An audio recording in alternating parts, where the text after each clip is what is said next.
This is your news source evening bulletin for today, Tuesday the 24th day of April in the year 2018. Here's what we're tracking tonight.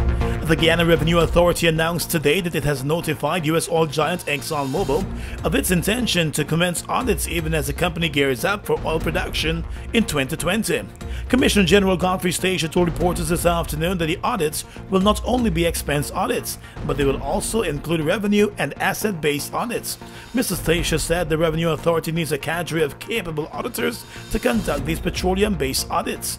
And as such, in-house training is set to begin next Monday. What we lack is people who has the competence to go and find these additional taxes. And that is what we are trying to do, to equip our staff, to train them so that we will be in a position to find it. The staffers who will undergo the training will in turn staff the newly established oil and gas unit of the Guyana Revenue Authority.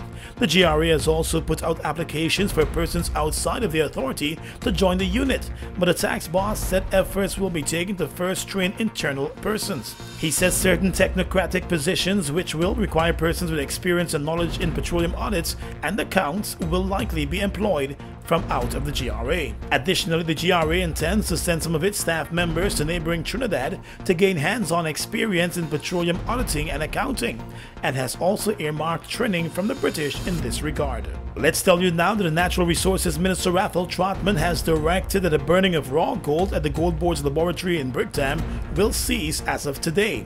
In a statement this evening, the Ministry of Natural Resources said miners will receive due notice of the alternative and authorized place or places at which they could sell their gold.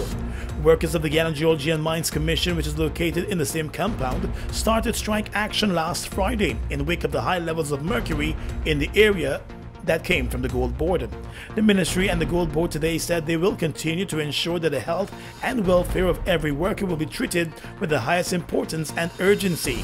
The government is also expected to continue working towards the implementation of the Minamata Convention that will see the significant reduction and subsequent eradication of the use of mercury by miners in the recovery and amalgamation of gold. The use of mercury negatively impacts the lives and environments wherever it is in use, whether in the Georgetown area or in hinterland communities, and must be eradicated, the ministry said. And finally, this evening we turn our attention to the courts. Unlike his first appearance 2 weeks ago that saw him crying uncontrollably, a more composed Guyana Defense Force Captain Erwin Sandy was back in court today as the murder case against him continued. Sandy is facing the murder charge over the shooting death of his reputed wife, Riona Payne. The woman was shot multiple times to the body and left to die on the corner of the roadway in Alexander Village. The attorney for the accused had requested a psychiatric evaluation during the first hearing as the man sobbed his way in and out of the courthouse. However, during today's appearance, the court was told by the police prosecutor that the prosecution is still awaiting a report from the doctor, who will be dealing with a psychiatric evaluation. The court was also told that the police investigation is still incomplete. Sandy was sent back to jail as he remains on remand on the murder charge. The case will come up again later this month. The young officer of the Guyana Defense Force was arrested after he turned himself over to police on April 1 and handed over his weapon shortly after the reputed wife was shot dead. He reportedly told the police about the crime and surrendered completely.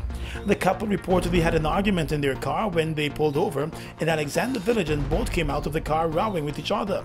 Moments later, gunshots rang out and the woman was spotted bleeding profusely at the scene from more than the 10 gunshot wounds. The weapon used is reportedly the weapon that was supplied to Sandy as part of his work duties with the Guyana Defense Force. And that's your news source evening bulletin for tonight. I'm Gordon Mosley reporting.